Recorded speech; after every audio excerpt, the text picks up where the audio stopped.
was talking to Steven Stamkos actually this morning just about what his view of what was going on with you guys had been, as a goal scorer and seeing guys frustrated not scoring here. And he actually said, like, it's got to be a blip, right? Like, this team is too talented to have this be sustainable.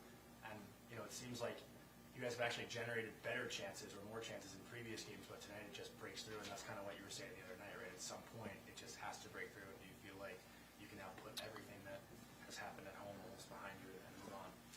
Yeah, that's certainly our hope. I think, as I've said to you guys all along here through this process, when you look at how the game's being played, which is an important aspect of coaching, we're trying to drill down into the details after every game, and every game takes on its own story.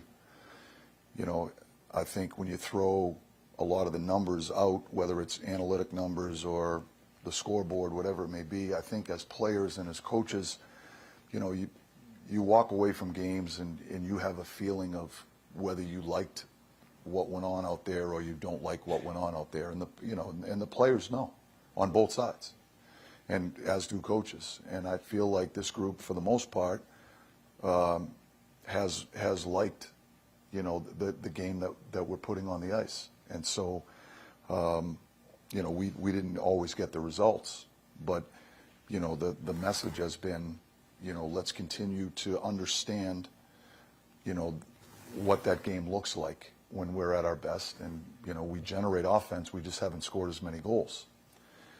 Tonight we scored goals, and so hopefully that reinforces the process a little bit and just gives us that much more belief that if we play a certain way, that we can compete with any team in this league.